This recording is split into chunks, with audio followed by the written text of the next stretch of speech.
berdalil dengan mimpi, ya, atau menafsirkan dengan mimpi, atau bermimpi ketemu Nabi Shallallahu Alaihi Wasallam, ya, ini semua bukan metode pendalilan. Dalam buku usul fikih manapun tidak ada bahwasanya kita mau membangun suatu pendalilan dengan mimpi, nggak ada, ya. Ya, mimpi itu hanya sekedar istiqnas, penguat. Kalau sudah ada pembahasan, sudah ada dalilnya, kemudian sekedar menguatkan dengan mimpi itu boleh, tapi menjadikan mimpi sebagai dalil untuk pembenaran atau kemudian untuk menimbulkan suatu ibadah yang baru, maka ini tidak ada disebutkan dalam buku-buku fikih sama sekali. Hal ini kenapa? Karena mimpi itu ada sebagaimana disebutkan ada 3 macam. Ar-ru'ya salas. Mimpi itu ada 3. Namanya hadithun nafs, ada namanya takhwifus syaitan, dan ada busyra min Allah. Mimpi ada 3. Bisa jadi pembicaraan hadithun nafs, yaitu orang ketika belum tidur ngobrol, kemudian obrolannya dibawa dalam mimpi, dan itu sering terjadi, ya. Dia bicara tentang suatu bisnis atau apa, atau dia mungkin diskusi dengan kawannya tentang masalah agama, kemudian terbawa dalam mimpi. Itu namanya hadithun nafs, ya. Pembicaraan jiwa yang dibicarakan tatkala masih sadar kemudian terbawa dalam mimpi. Yang kedua, dan ini bukan dalil sama sekali. Yang kedua misalnya takhwifus syaitan, syaitan menggoda. Syaitan menggoda manusia lewat di alam nyata maupun dalam alam mimpi, menakut-nakuti, membuat sedih dan yang lainnya. Ya, syaitan bisa menggoda. Atau yang ketiga, busyra min Allah, adalah kabar gembira dari Allah Subhanahu wa taala. Kalaupun kita bisa pastikan mimpi yang kita mimpi ini berkaitan dengan masalah fikih yang sedang kita bahas, misalnya ini kabar gembira dari Allah Subhanahu wa taala, maka itu juga butuh penafsiran. Karena kebanyakan mimpi datang bukan dalam plak begitu, tapi butuh penafsiran sebagaimana dalam hadis-hadis. Sebagaimana kisah Nabi Yusuf alaihissalam ketika menafsirkan mimpi sang raja. Jadi bukan plak suatu yang datang, tapi perlu ditafsirkan.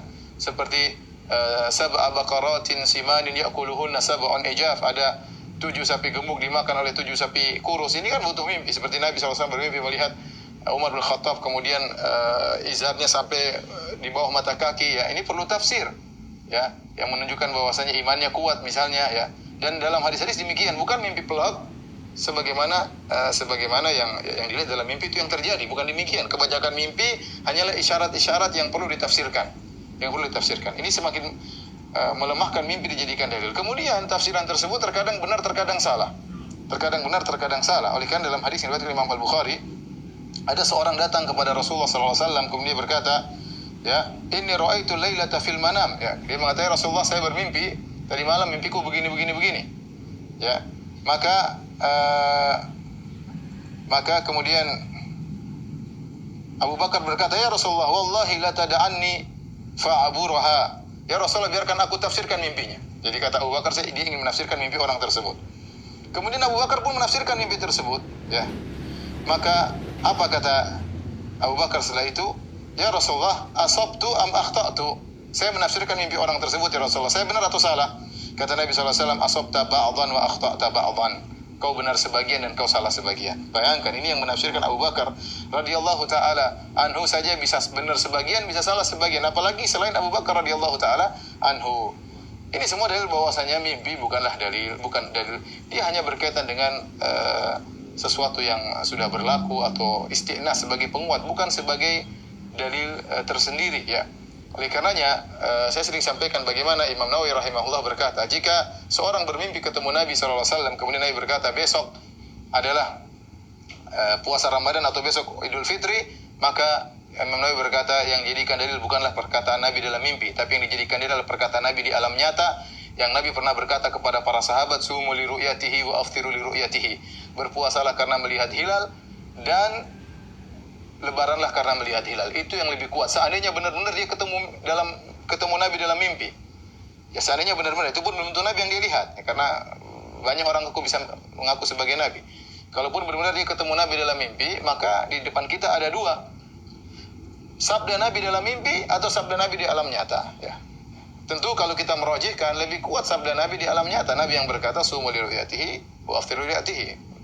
Berbukalah karena melihat hilal dan berpuasalah karena melihat hilal. Oleh karenanya, terapkanlah perkataan Nabi yang di alam nyata, yang Nabi pernah berucap hal tersebut kepada para sahabat. Maka lihatlah hilal. Jangan berpegang dengan mimpi. Sama seperti seorang misalnya bermimpi Nabi menyuruh ceraikan istrimu, lihat dulu. Maka dilihat hukum apa yang diwasiatkan oleh Nabi berhadapan dengan istri seperti ini misalnya. Apakah dia mengikuti mimpi tersebut? Maka dia mimpi bukan dalil secara tersendiri, ya. Oleh karenanya tidak boleh kita berdalil dengan mimpi. Apalagi mimpi tersebut menimbulkan ibadah-ibadah baru. Seperti sebagian orang mengatakan, aku mendapatkan zikir ini, kenapa Nabi yang kasih, dapat ijazah dari Nabi dalam mimpi. Ya, enggak benar seperti ini. Ya. Karena Allah Subhanahu wa taala telah berfirman, "Al-yauma akmaltu lakum dinakum wa atmamtu 'alaikum ni'mati wa raditu lakumul Islam madinah." Hari ini aku telah sempurnakan agama kalian untuk kalian. Jadi agama sudah sempurna ketika Nabi SAW meninggal dunia. Nah, kalau ternyata agama masih ada ajaran-ajaran baru yang Nabi bisa transfer lewat mimpi, ya, berarti agama belum sempurna. Karena akan disempurnakan dengan ajaran-ajaran baru yang Nabi ajarkan lewat mimpi-mimpi, si fulan mimpi, si fulan mimpi, si fulan mimpi, bisa jadi syariat baru, zikir baru, mungkin sholat baru, dan ini tidak benar, ya. Agama sudah sempurna. Dan ini yang menyedihkan banyak di antara kaum muslimin, yang akhirnya menjadikan mimpi sebagai dalil tanpa mengetahui itu mimpi dari syaitan atau bukan. Kemudian tafsirannya bagaimana dia pun tidak tahu. Ya, kalaupun tafsirannya benar, maka kita tahu bahwasanya tidak boleh mimpi menimbulkan ibadah yang baru. Beda kalau kita bermimpi ketemu Nabi SAW, Rasulullah SAW berkata, berdakwahlah engkau, ya tidak ada masalah. Sebagai penguat memang dakwah sudah disyariatkan. Rasulullah bermimpi mengatakan, bacalah Al-Quran setiap hari, ya tidak ada masalah. Ya, Rasulullah mengatakan, berbaktilah kepada orang tuamu misalnya, ya tidak ada masalah, mimpi tersebut baik, dan ini tanda kebaikan. Ya, karena mimpi atau enggak mimpi memang disyariatkan kita berbakti kepada orang tua. Tapi kalau Nabi ngajarin ibadah baru, maka ini musibah, ya, dan dilakukan oleh sebagian orang, bermimpi berdalil dengan mimpi. Contohnya banyak, tidak perlu saya sampaikan. Kemudian contoh dalam hal ini kesalahan juga, seperti seorang menafsirkan ayat dengan mimpi, ya. Seperti misalnya mengatakan kuntum khairu ummatin ukhrijat linnas. Misalnya ada orang menafsirkan, ya, Allah berfirman kuntum khairu ummatin, kalian adalah umat terbaik, ukhrijat linnas, yang Allah keluarkan bagi manusia. Ternyata bermimpi, maksud dari ukhrijat linnas, keluar bagi manusia, akhirnya harus keluar daerah, misalnya berdakwah keluar daerah. Kita bilang ini metode tafsir yang baru. Tafsir bukan begitu yang diajarkan oleh para ulama. Tafsir itu ayat dengan ayat dengan hadis, ya. Kemudian ayat dengan perkataan para salaf, kemudian tafsir dengan secara bahasa, ya. Adapun tafsir dengan mimpi, maka ini nggak ada ceritanya. Kemudian tiba-tiba ada yang mengatakan tafsir ayat ini adalah mimpinya begini. Kita bilang itu keluar dari metode tafsir yang benar, ya. Keluar dari metode tafsir yang benar. Atau seperti Ibnu Arabi yang bermimpi ketemu dengan Nabi SAW, kemudian Nabi menyuruh dia untuk menyampaikan suatu buku yang kemudian dia kumpulkan dalam kitabnya Fususul Hikam. Kata dia ini dari Nabi SAW. Ibnu Arabi yang diagungkan oleh orang sufi, ya. Ternyata dalam buku tersebut menyatakan Fir'aun masuk surga, ya, dan macam-macamnya, bahwasanya perkataan Fir'aun, aku Tuhan kalian yang maha tinggi, itu benar. Ini tentu mimpi yang ngawur, bukan Nabi yang datang kepada dia, tapi syaitan yang datang kepadanya.